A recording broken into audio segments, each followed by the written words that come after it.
The Star Weaver dropped out of FTL on the edge of the Arcturus system, its hull gleaming with recent upgrades. On the bridge, Admiral Jack Cooper stood before a holographic display of the galaxy, red markers indicating the Nexus's projected path. "Status report," Jack called out, his eyes never leaving the display. Lieutenant Greystone, now Major Greystone, now sporting insignia indicating his recent promotion, responded crisply. "All systems nominal, Admiral. We're receiving updates from the Joint Task Force headquarters now." The holographic display shimmered and reformed, showing a timeline that made Jack's breath catch in his throat. A single date glowed ominously exactly 6 months from today. "It's confirmed," then Jack said, his voice low. "We have half a year until the Nexus arrives." "Yes, Sir," Greystone replied. "The joint intelligence efforts of humans, Czar Quinn, and the Free Intelligence have finally cracked the Nexus's communication codes. We now have a clear picture of their capabilities and intentions." Jack nodded, a mix of dread and determination settling in his gut. "And what have we learned?" A new voice joined the conversation, the metallic timbre of X-17, the Free Intelligence representative assigned to the Star Weaver. "The Nexus is not merely an invading force, Admiral. They are a hyper-advanced collective that consumes entire galaxies for resources and information. Our galaxy is simply the next on their list." "But now we know what we're up against," Jack mused, his tactical mind already racing. "And knowledge is power." "Indeed," Admiral X-17 agreed. "The collaboration between our diverse species has yielded results that would have been impossible for any single race to achieve alone." As if on cue, Jack's comm unit buzzed. It was a priority message from Earth Command. Admiral Leeds' face appeared on the nearby screen, his expression a mix of urgency and... was that excitement? "Cooper," Leeds began without preamble, "you've seen the intel. Now it's time to see what we're doing with it. I'm sending you on an inspection tour of our key preparation sites across multiple star systems. You'll be our eyes and ears, making sure everything is on track and resolving any diplomatic issues that may arise." Jack straightened, recognizing the importance of the assignment. "Understood, sir. When do we depart?" "Immediately," Leeds replied. "Your first stop is the Helios system. We've got something there that's going to change the game. Leeds out." As the communication ended, Jack turned to his crew. The bridge was a testament to the new era of cooperation, humans working alongside Czar Quinn, with Free Intelligence robots seamlessly integrated into key systems. "Plot a course for the Helios system," Jack ordered. "Maximum FTL." As the Star Weaver prepared to jump, Jack found himself reflecting on the monumental changes of the past few months. The Earth Empire, born in conflict, was now at the forefront of a unified galactic defense. Resources and knowledge flowed freely between former enemies, driving technological advancements at an unprecedented pace. "You know," Jack said, almost to himself, "despite the looming threat, I can't help but feel we're entering a golden age. The Earth Empire is achieving things we never thought possible, and it's all because we've learned to work together." Zax Lath, who had been quietly observing from a nearby console, spoke up. "A golden age forged in the crucible of necessity, my friend, but a remarkable achievement nonetheless." Jack nodded, a small smile playing on his lips. "Let's just hope it's enough to face what's coming." The Star Weaver shuddered slightly as it entered FTL. Through the view screen, stars stretched into lines of light. They were racing against time, hurtling towards a future that would determine the fate of not just humanity, but every species in the galaxy. As they sped towards the Helios system, and the first of many marvels to come, Admiral Jack Cooper steeled himself for the challenges ahead. The next 6 months would test them all in ways they couldn't imagine. But for now, he allowed himself a moment of pride and hope. The Earth Empire was ready to show the universe what humanity and its allies were truly capable of. The Star Weaver dropped out of FTL at the edge of a desolate solar system. Through the view screen, Admiral Jack Cooper watched as a lifeless, rocky world loomed before them, its surface a maze of massive excavation sites and towering machinery. "Welcome to Project Phoenix," Admiral Major Harding's voice came through the comm. The Major's image appeared on a nearby screen, his expression a mix of pride and grim determination. What you're seeing is just one of dozens of similar operations across the Empire. Jack nodded, taking in the scale of the operation. Impressive, Major. Talk me through what we're looking at. As the Star Weaver moved into orbit, the true extent of the transformation became clear. Swarms of robots, clearly of both reverse-engineered and free intelligence design, moved across the planet's surface with ruthless efficiency. Massive strip mining operations tore into the planet's crust, while refineries the size of cities processed the extracted materials. The robots you see are our latest models, Harding explained. Combining our reverse-engineered tech with free intelligence upgrades, they're capable of operating in almost any environment and are self-replicating for maximum efficiency. Jack watched as a group of larger robots assembled what looked like a massive energy collector. And the free intelligence? How are they involved? As if on cue, a sleek, advanced-looking ship rose from the planet's surface. Its design was unlike anything in the human or Zar Quinn fleets. That would be one of their new vessels, Harding said. The free intelligence is using a portion of the resources to rebuild their fleet. All under our supervision, of course. Jack raised an eyebrow. Of course. And the other robot factions we've allied with. Harding's image was replaced by a holographic display of the system. Several other planets and large asteroids glowed with similar signs of activity. Spread across the system, each assigned their own projects. You'll be pleased to know they've been remarkably cooperative. Seems they respect our military prowess. As the tour continued, Jack found himself both awed and slightly unsettled by the scale and speed of the operations. Entire worlds were being systematically stripped and repurposed in a matter of months. Major, Jack said, a note of concern in his voice. What about habitable worlds? Surely we're not. Absolutely not, Admiral Harding interrupted firmly. Earth Command was very clear. Only dead worlds and uninhabitable bodies are to be processed like this. Habitable worlds are being preserved and, where possible, enhanced through terraforming. Jack nodded, relieved. It was a fine line they were walking, preparing for an existential threat while trying not to become the very thing they were fighting against. The Star Weaver moved to the next planet in the system, a gas giant whose moons were alive with activity. Here Jack saw Zar Quinn ships working alongside human vessels, harvesting rare gases and elements from the planet's turbulent atmosphere. The Zar Quinn have been invaluable, Harding commented. Their expertise in gas mining has increased our efficiency by over 200%. As they completed their tour of the system, Jack requested a moment alone on the bridge. He stood before the view screen, watching the hive of activity across the once dead worlds. Zax Lath joined him, the Zar Quinn's skin rippling with a complex pattern of emotions. Impressive and terrifying in equal measure, is it not, my friend? Jack nodded slowly. We're reshaping entire worlds, Zax Lath. The power we're wielding, it's unprecedented. Power that must be wielded wisely, Zax Lath agreed. But perhaps necessary given what we face. Before Jack could respond, an alert sounded. A priority message from another system in their tour itinerary. Admiral Major Greystone called out, "We're receiving reports of a dispute between free intelligence units and one of the newer robot factions. They're requesting your immediate presence to mediate." Jack straightened, pushing aside his philosophical musings. There would be time for reflection later.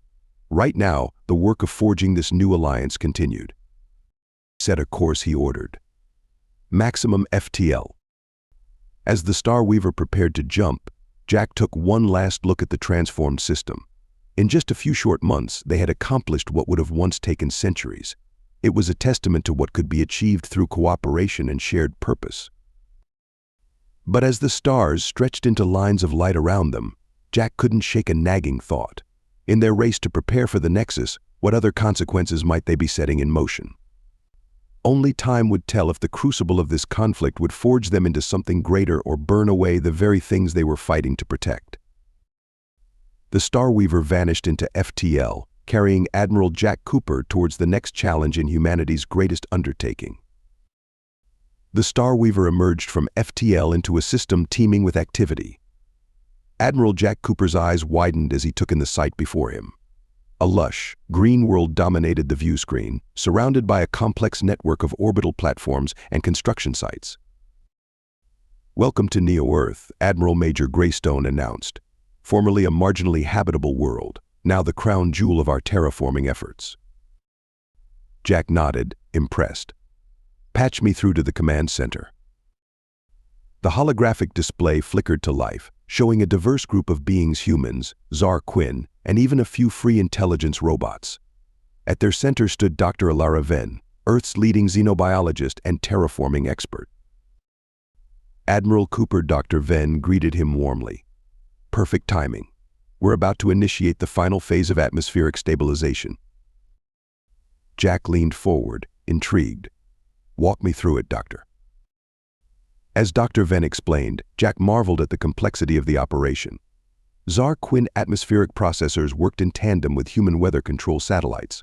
Free intelligence robots managed vast fields of genetically engineered plants that rapidly converted the atmosphere.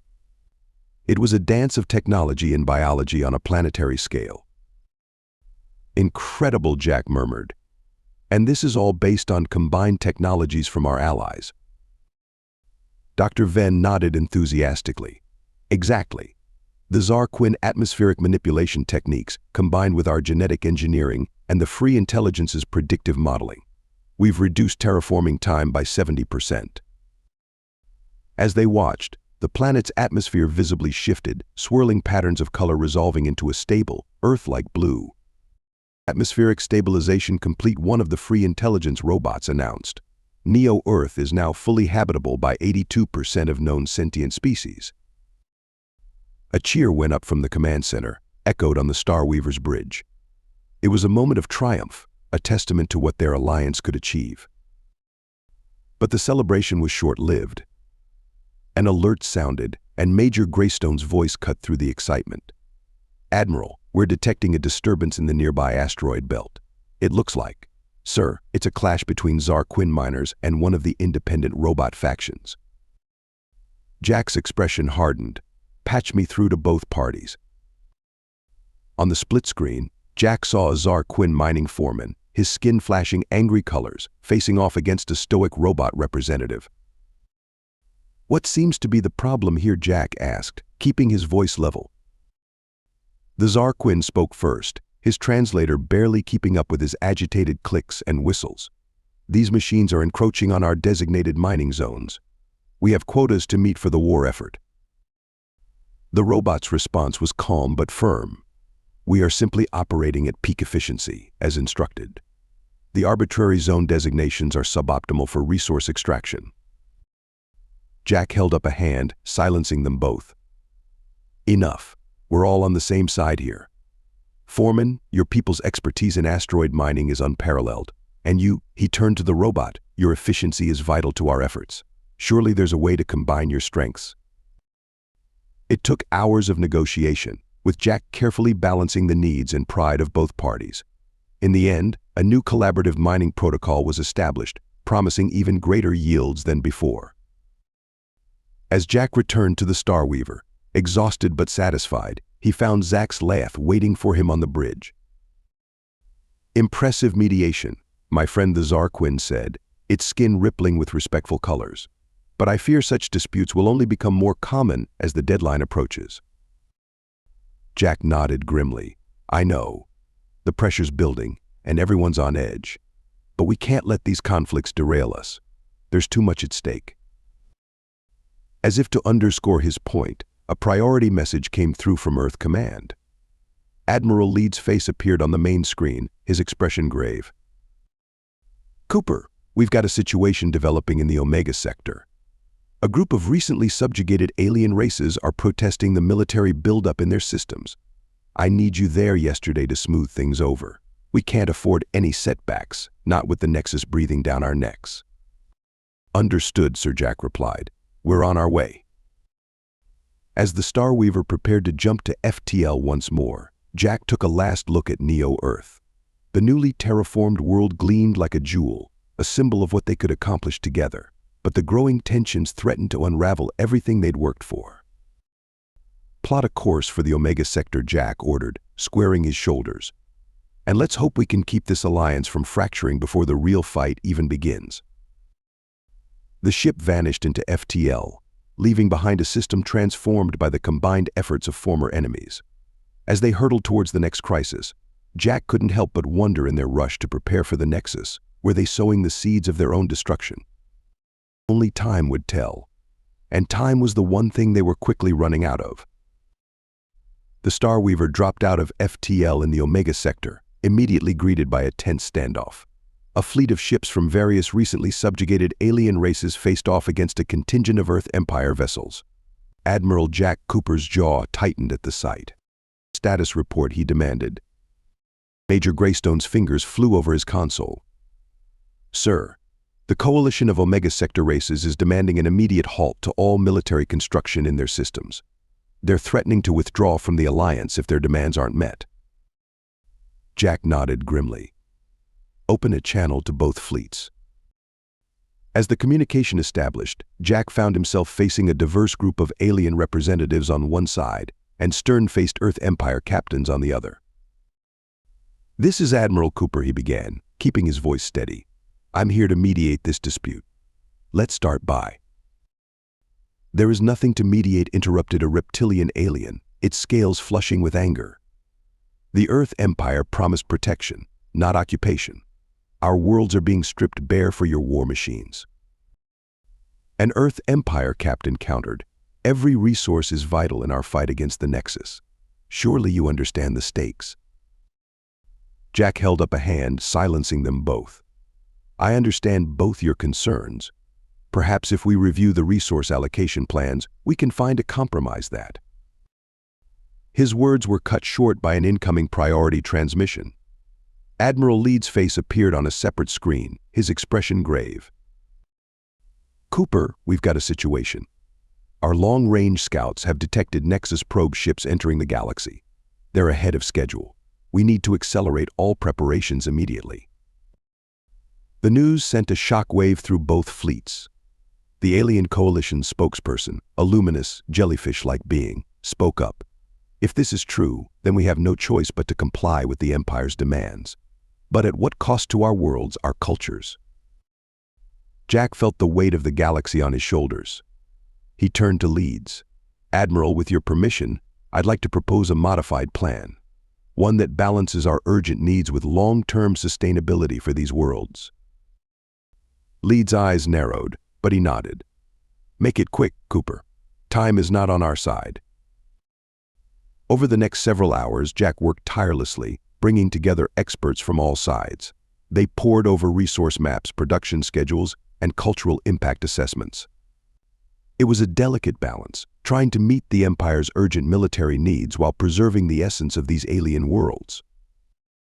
Finally, a compromise was reached.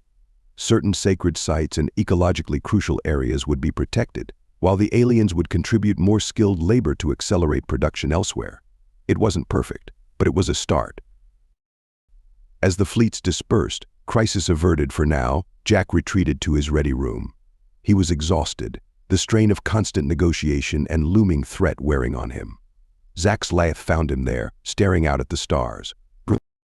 "Another diplomatic victory," my friend the Tsar Quinn observed, its skin rippling with concerned colors. "But at what cost to you?" Jack sighed deeply. "Every decision we make affects billions of lives," Zack's Lath. "The weight of it. Sometimes I wonder if we're losing ourselves in our desperation to survive." Zack's Lath moved closer, its tone somber. "A question many are asking. The Tsar Quinn High Command has expressed concerns about the rapid depletion of resources across the galaxy. Even with our advanced recycling technologies, we're consuming at an unprecedented rate." Before Jack could respond, another alert sounded. This time it was Dr. Amelia Winston, her face drawn with worry. "Admiral, we've hit a snag with the new defense grid in the Arcturus system. The power requirements are causing unexpected stellar instabilities. If we don't find a solution fast, we could lose the entire system." Jack straightened, pushing aside his fatigue. "I'm on my way, Doctor. Prep your team for an emergency session." As he moved to leave, Zach's laugh spoke once more. "Jack, remember why we fight. Not just to survive, but to preserve what makes life worth living." Jack nodded, grateful for his friend's wisdom. "You're right. We'll find a way through this together." The Star Weaver's engines hummed to life, preparing for another jump. As they entered FTL, Jack couldn't help but feel they were racing not just against the Nexus, but against their own humanity. The coming weeks would test them all in ways they couldn't imagine. But as the stars streaked by, Admiral Jack Cooper steeled his resolve. They would find a way to defeat the Nexus without losing themselves in the process. They had to. The alternative was unthinkable. The fate of not just humanity, but countless species across the galaxy hung in the balance. And Jack was determined to see them through this crucible. The Star Weaver emerged from FTL into a system unlike any Admiral Jack Cooper had seen before. A massive research station orbited a pulsating neutron star, its structure a blend of human Zar Quinn and free intelligence design. "Incredible," Jack murmured, taking in the sight. Major Greystone nodded in agreement, his voice filled with awe. "Welcome to Project Prometheus, sir, the bleeding edge of our weapons research against the Nexus." As they approached, Jack noticed the heavy security presence around the station. Earth Empire warships patrolled alongside sleek Zar Quinn vessels and advanced robotic drones. "Quite the welcoming committee," Jack observed. "Yes, Sir," Greystone replied. "The breakthrough's happening here. Well, let's just say they're game changers. Earth Command isn't taking any chances." Their shuttle docked with the station, and Jack was immediately greeted by an unlikely pair, Dr. Amelia Winston and X-23, a high-ranking free intelligence unit. Admiral Dr. Winston began, her eyes bright with excitement, despite the clear exhaustion on her face. "We're on the verge of something extraordinary. If you'll follow us." They made their way through the station, passing labs where humans worked alongside Zar Quinn scientists and robotic assistants. The air hummed with energy, both literal and metaphorical. In a vast central chamber, Jack's breath caught in his throat. A swirling vortex of energy was suspended in a containment field, pulsing with colors he had no names for. "What am I looking at?" he asked, unable to tear his eyes away. X-23's metallic voice carried a note of what could only be described as pride. "The culmination of our combined knowledge, Admiral. A weapon that doesn't just destroy the Nexus, but unravels the very fabric of their being." Dr. Winston stepped forward, her voice hushed with awe. "We're calling it the entropy cascade. It targets the unique energy signature of Nexus technology, causing a chain reaction that, well, essentially turns their own power against them." Jack's tactical mind raced with the implications. And the range? The scale. "Theoretically," X-23 replied, "a single deployment could neutralize an entire Nexus fleet." The potential of such a weapon was staggering, but as Jack watched the swirling vortex, a chill ran down his spine. The power requirements must be enormous, and the potential for collateral damage. Dr. Winston's expression grew serious. "You're right to be concerned, Admiral. We're still working on refining the targeting systems. In its current state, the entropy cascade could potentially affect non-Nexus technology in its radius, including our own." Jack's brow furrowed. "So we're developing a weapon that could potentially backfire and destroy us along with the enemy." "The risks are significant," X-23 acknowledged, "but given the threat we face." An alarm blared, cutting off the AI's words. Major Greystone's voice came urgently through the comm. "Admiral, we've got a situation. A Nexus scout ship has been detected at the edge of the system. It's like they knew exactly where to look." Jack's blood ran cold. "Evacuation protocols now. Secure all research data and prototypes. We cannot let this technology fall into Nexus hands." The station erupted into controlled chaos. As Jack helped coordinate the evacuation, his mind raced. How had the Nexus found them? Was there a leak in their intelligence? Or were their enemies simply that far ahead of them? As the last shuttles prepared to leave, Jack found himself back in the chamber with the entropy cascade prototype. Dr. Winston was frantically working to shut down the experiment. "We can't risk them getting even a trace of this technology," she said, her fingers flying over the controls. Suddenly, the station rocked with an impact. Major Greystone's voice came through again, tight with tension.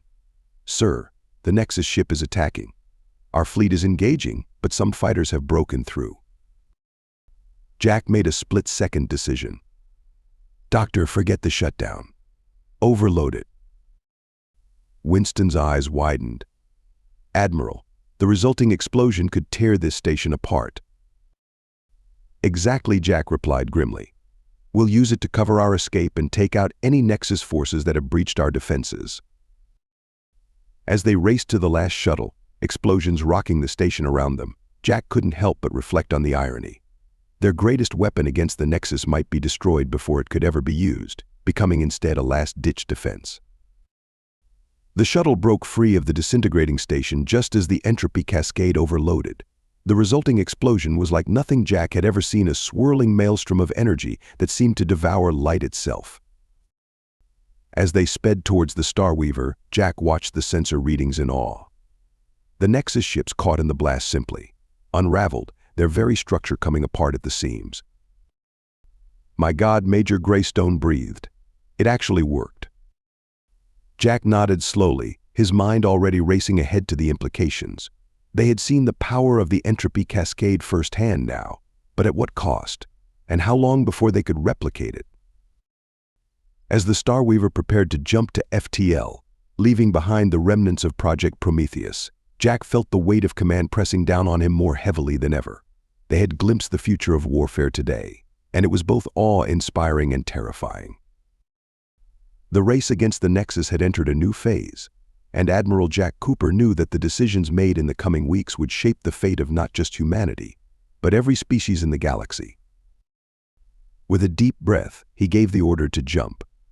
The future was rushing towards them, ready or not. The Starweaver dropped out of FTL at the edge of a system that, according to all official star charts, should have been empty. Instead, Admiral Jack Cooper found himself staring at a sight that took his breath away. Where a planet should have been, there was now a colossal structure, a spherical shipyard the size of a small world, its surface a maze of docking bays, construction arms, and pulsing energy conduits. "My God," Jack breathed, awe evident in his voice. Major Greystone nodded, equally impressed.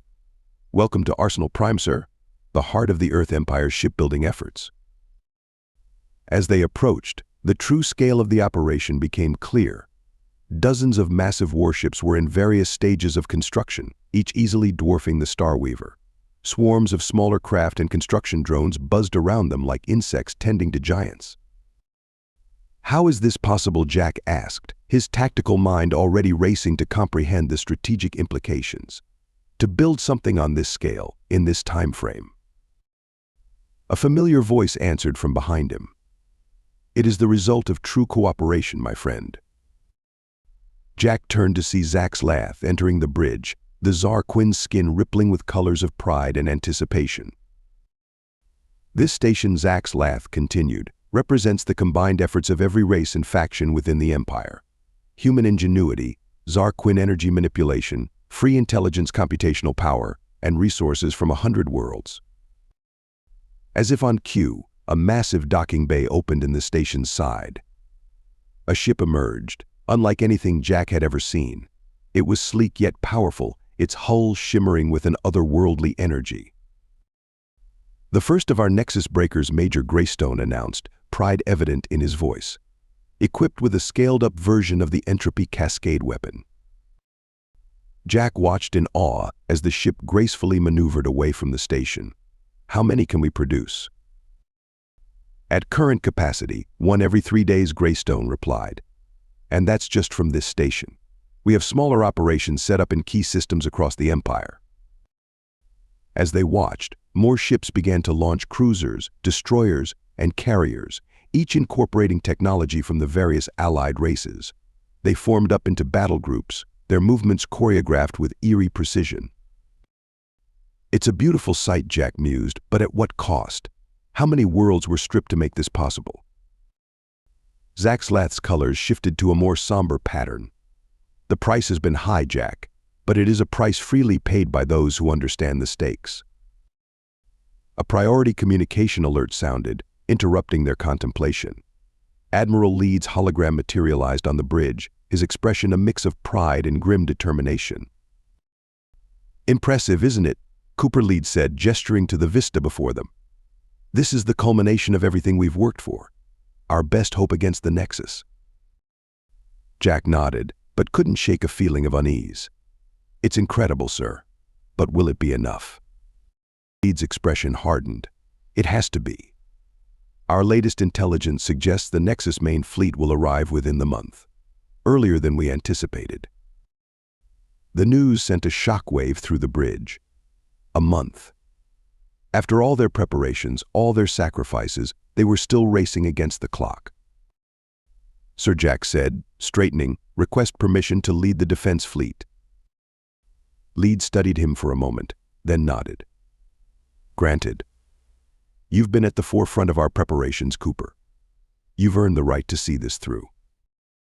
As the hologram faded, Jack turned back to the view of Arsenal Prime. Ships continued to stream out, each one a testament to what could be achieved through cooperation and shared purpose. "Major Greystone, begin coordination with the fleet admirals. Zaxlath, I need you to liaise with the non-human contingents. We need everyone working in perfect sync." As his officers rushed to comply, Jack allowed himself a moment of reflection. They had come so far, achieved so much.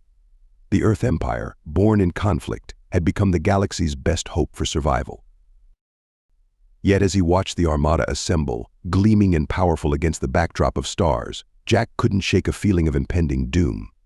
They had built wonders, forged alliances, and pushed the boundaries of science. But would it be enough against an enemy that consumed entire galaxies? The next few weeks would determine the fate of not just humanity, but every species in the galaxy. And Admiral Jack Cooper, farm boy turned leader of the largest fleet in history, was at the center of it all. With a deep breath, he squared his shoulders and began issuing orders. The final battle was approaching, and he was determined to meet it head-on. As the Starweaver moved to take its place at the head of the fleet, Jack's thoughts turned to Earth, to the simple farm he'd left behind so long ago. They were fighting for that, he realized. Not just for survival, but for the right to live peaceful lives under open skies. "All right," he said, his voice carrying the weight of command, "let's show the Nexus what happens when you threaten our galaxy." The fleet began to move out, a vast armada of hope against the coming storm. The arsenal of empires had been forged. Now it was time to put it to the test. The fate of everything hung in the balance, and the clock was ticking. Thank you so much for listening to this story. I hope you loved it. Please remember to subscribe if you did like it so you can see more videos like this. And please give us a like and a comment too. I'll see you in the next one.